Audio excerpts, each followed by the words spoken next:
choir ringing around his bed. Maybe angels, maybe the meds. Let's hear another song. Yeah.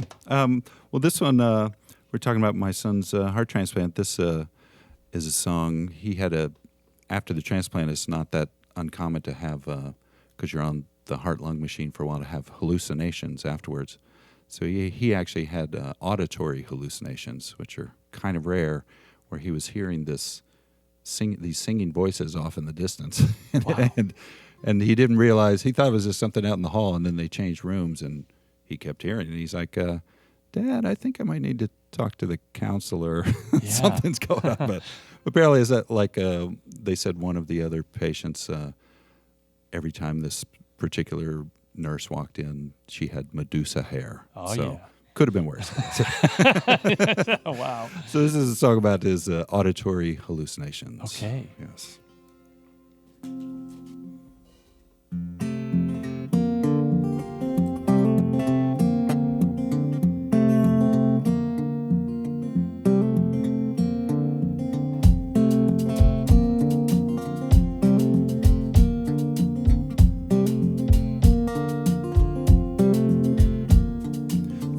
Woke up early with a new heart in his chest. His old one was gray and tired and limped along at best. They flew the new one over, frozen in its case.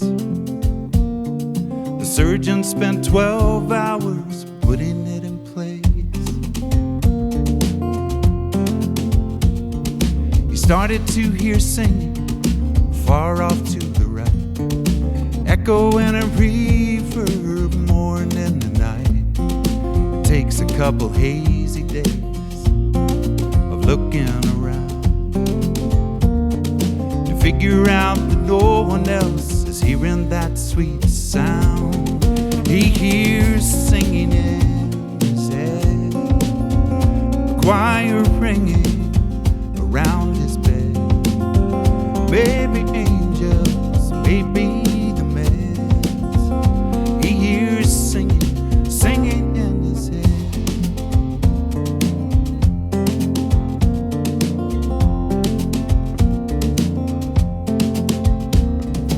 Always the same melody playing on repeat, complete with lyrics and a modern drum beat. His mom and dad told him to write down the words. He sang along into his phone to record what he heard. He hears singing in his head, a choir ringing around his bed. Maybe angels, maybe the meds. He hears singing, singing in his head.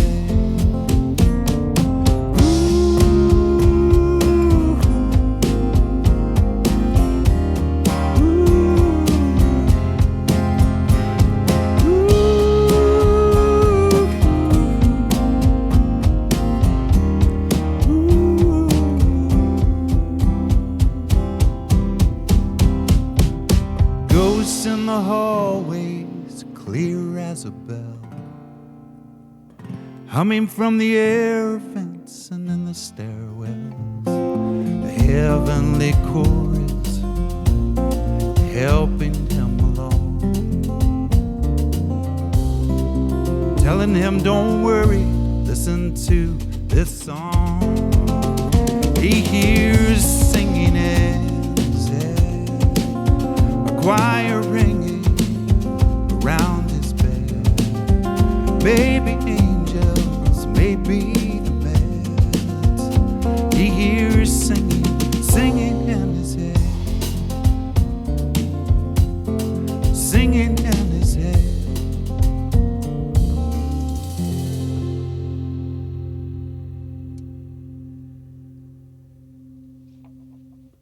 He Hears Singing. That's the first song on the new album from Chris Rosser, Worrying Boy. And we got a live version of it here on WNCW, which is live on our Facebook feed. WNCW's Facebook feed has it. feed has it. So you can see River Gregarian on percussion, Jake Wolf on bass, and Chris Rosser doing these songs before they play Saturday at Ire Prana Listening Room in Asheville for the official album release show. I can see a really cool video being made for that song, Chris, Yeah. with the nurse with the Medusa hair, Yeah, there you go. and the angels singing, like about Yeah. behind him. Some, I don't know. All right. Thoughts on that? I love it. Yeah, Okay. Yeah. You're hired. All yeah. right, yeah, You'll be great. the video All right. director. Yeah. Yeah, right. Concept director. What? Yes. All right. Exactly. I'm available. Yeah, I think there's lots of money in folk That's music right. videos. Yeah. Yes, there is. Yes.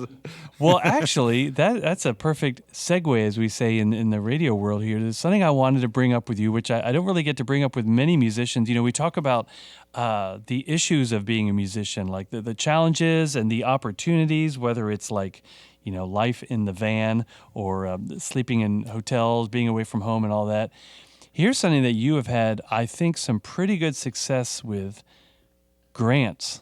I have, yeah. Yeah, it's a sexy concept, isn't it? Yeah. I'm already hearing crickets. But for the musicians listening and artists in general, and actually following Helene, when there's a lot of talk of like, okay, we need some like help people from folks, whether it's grants or benefit concerts or albums. But you've got some neat grants, and if I can just kind of mention a few and have you talk about them. First in 1999, I guess it was maybe your first, the Western North Carolina Regional Artist Grant. Are they still doing that? I don't know. I think they are. Yeah. Okay. Yeah, but sounds yeah. like a current thing that I might hear about. Yeah. But you got one for working with a Hindustani artist, the musician Ali Akbar Khan. Yes. Wow. Uh-huh. Yeah. And then in 2003, and then again in 2017, you got a fellowship with the North Carolina Arts Council.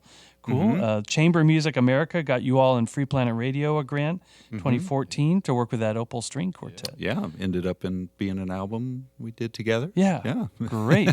So do you seek out these grants? Is it someone else that a manager does? We kind of applied for some of those as the band, and then some of them on my own. The North Carolina Songwriter Composer Fellowship has been going for a long time, and it's a really, really sweet one Yeah. if you get it. So I feel lucky to get it twice. But it sounds a little more impressive than it is. Those are probably the only 4 I've ever gotten, really.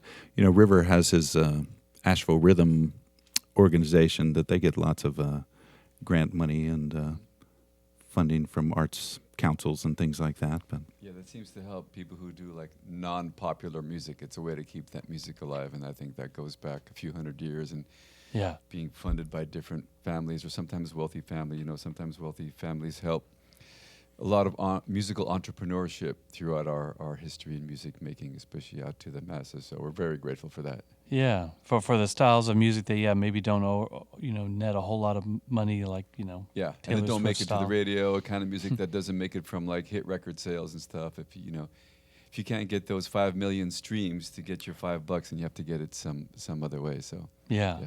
Well, are there any kind of things you've learned or tips to pass on to folks from either of you of your grant experience?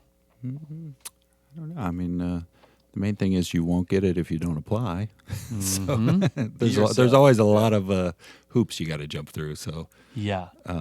so a lot of paperwork and these forms and submitting music and scores and lyrics and things like that. So maybe because I'm a studio guy, I'm good at those kind of things. Maybe, So maybe yeah. half of it's just getting all the stuff together. Right. Yeah. Well, I think there are a lot of artists that just don't go for it because they figure, I'm not good enough, or grants are like, whoa, that's for like big deals and I'm not worthy. Or they feel like, they don't have the ability to because they don't have those kind of administrative skills. Right. It's kind of a roadblock. Mm-hmm. Yeah. And also, I may add, I think being yourself as much as you can and being true to your authentic self is the best way to get a grant. And if you can figure out how to say that in words, it's great. Because a lot of people I've been doing grants for decades, and I've been with so many musical nonprofit groups, and they try to bend their music or what they're going to do to the grant, and that always doesn't work. And then if they do get it, then they have like a year's worth of like, wow, we really actually have to do this, and how are we going to get it done, and all that stuff. And sometimes it could be a lot of creative inspiration. It could be a springboard to new kinds of creativity. But in general, it's best if you just really stay to your authentic self and just really like polish that up like, you know, a really sweet gem if you can. Yeah. I think, and then you have a year, sometimes you have a year to fulfill what it is. Other things like the MacArthur Grant or something like that, they just give you 500,000, just do what you want, you know. But the other ones, it's good to think about the community and how your creativity best is in alignment with the community. That's River Gregarian, folks, the percussionist there, and Chris Rosser here in Studio B talking about grants and such. And well, you two have done such great work with Free Planet Radio, the trio that also had Elliot Wadopian. I was just talking with someone the other day about the bassist Elliot Wadopian's passing, that it was just like, it was such a shocker when he died a few years ago. I was like, what the? No. Right, Why the good guys, the good young guys like him? Well, what's...